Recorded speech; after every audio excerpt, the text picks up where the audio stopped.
Hopefully, and I just want to continue where I stopped the last time. And if you have not listened to the earlier part of this broadcast, I want to encourage you to subscribe to this channel, and you'll be able to see the previous session. I'm still going to be continuing on the lessons from an accident. I think as human beings, as especially children of God, everything that happened to us, I think it's for a purpose, and everything that happened to us, whether good, bad, or ugly, I think it is good and it is wise of us to actually sit still and reflect on, is it okay, what has gone wrong, what is, are there lessons for me to learn from this situation, this circumstance that I'm going through, or this experience that I have gone through. And that's exactly what I did. And in the earlier broadcast I shared with you, it's about the accident of someone that's very close to me, and it's actually my son, and he had a head injury, that he had a short memory loss, I would say. And it don't hurt me, because it made me realize that there are quite a number of things we take for granted. We focus more on the things we do not have, we do not appreciate. Take a stock of the things we have and appreciate God. And Psalm 106 is a good place I will encourage you to go and start to look at. Every verse of that scripture gives us reasons why we should be thankful, why we should be grateful to God. Because most of the time we find ourselves complaining and dwelling on the things we do not have, and the things we have, we don't appreciate God. So I'm going to be continuing the lessons I talked about 3 lessons that I learned from that accident. And number 4 lesson is acknowledge a problem and a situation you can handle. We need to get to a point in life that when we have a situation we know it's actually beyond your handling or my handling, we need to be true to ourselves and acknowledge that I can handle this. My son then, he had that memory loss, but I could see that he was struggling with the fact that no, this cannot stay. Yes, I appreciate the fact that he wanted to go to his normal states as soon as possible, but there are some things you can make happen. We were talking about short memory loss. There was nothing he could do. He was training himself. I could see him physically, even from his eyes. You would know that he was trying to. And when I asked him, he would say, well, I'm trying to remember what happened, that led to this. I said, don't force it. There are some things in our lives that we do not need to force. God wants us to enjoy that process. Enjoy that process. And maybe it's a time to really reflect on the time that you have gone into those matches.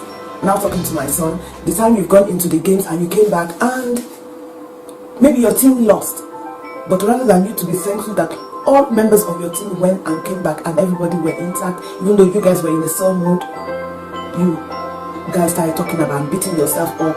I'm not saying physical beating yourself up because you did not win the game. Are there games of life that you're playing that you're not winning at now? I don't know what that game is, but acknowledge it and give it to the one that is more than able. And number 5 is honor your word. Honor your word. Maybe that's what I should have used that example. Honor, because he had given his word, he said we needed to go back. We needed to go back. We needed to go back. And we went back. And they did appreciate that, because for them, that's one of the things they're trying to develop in those young boys and girls that were in Boys Brigade. And they were like, okay, yes, it's like you give your word and you want to actually stand by your word. And they actually did appreciate that. And we moved on. Anyway, after that is move forward when you know you cannot help it. Move forward. Don't sit still.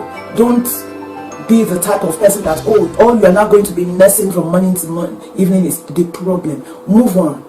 Lesson I learned from that boy, that even though as much as he was trying to really remember, trying to put himself back so that he could convince us that he was normal and we would not stop him from going back to the game, after that match he had actually given his word to go to another event. It's a Boys Brigade event which they had an opening day somewhere, and he was one of those volunteers that were supposed to be there, and he insisted that he was still going there. I was telling this boy that it's obvious you're not fit. If they are telling me I should come and pick you to go back home because they're not sure whether you'll be able to make your way back home on your own, how can you tell me that you're fit to go to another event?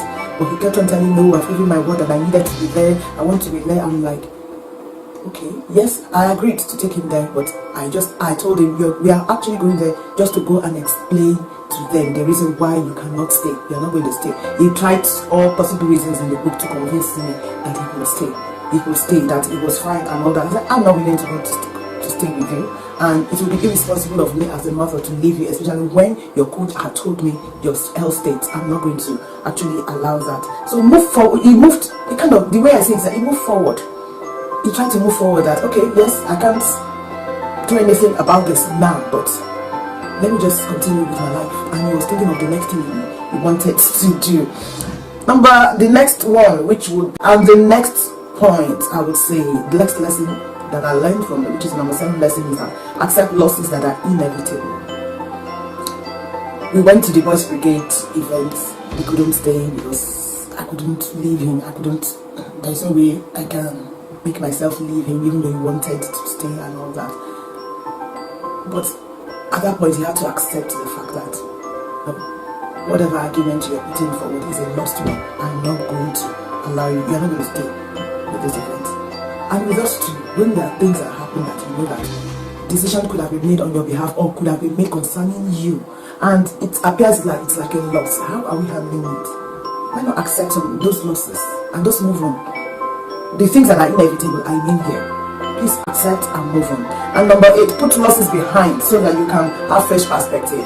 If you don't, yes, you've accepted the losses. That's number 8. You've accepted the losses. But it is important that you don't stay glued with the losses and see yourself as the loss or the failure. No, you're not a failure. You're not a loss.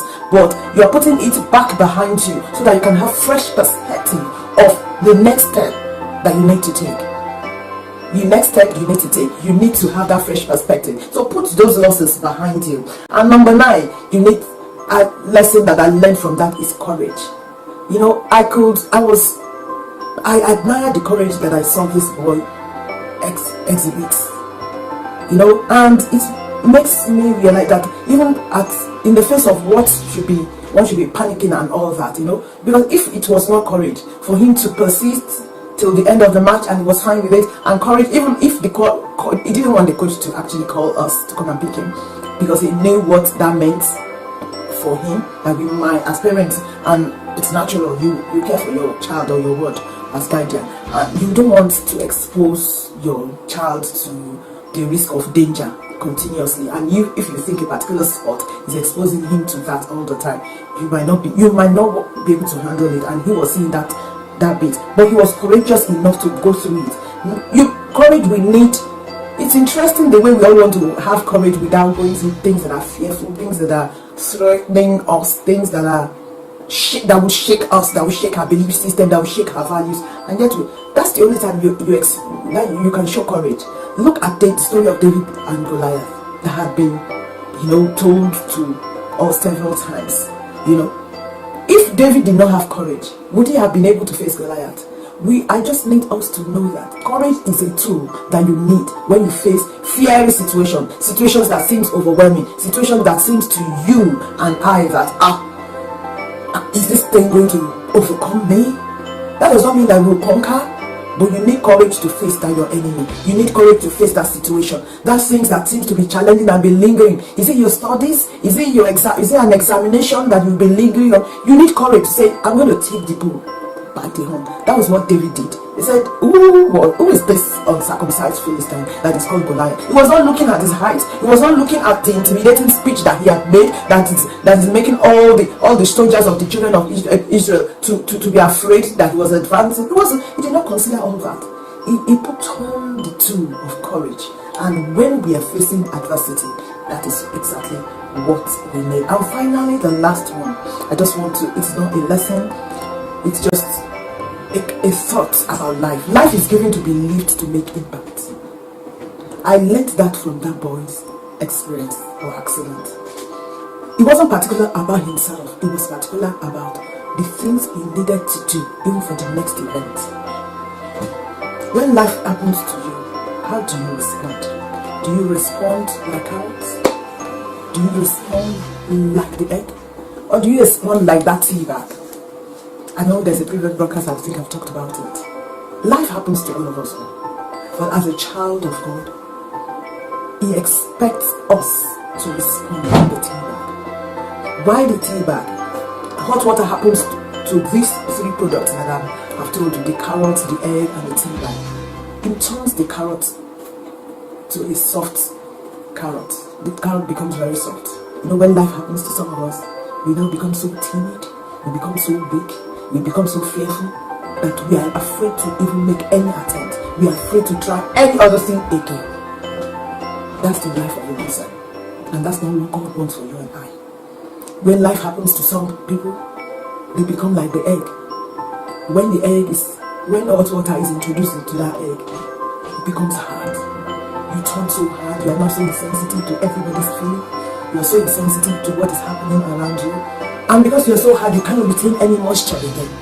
Even when God is throwing good things that people are going through, you can't identify it because you've allowed life's happenings, life situation to harden you. That all you do is maybe all complain. You're so rude, you're so harsh to people.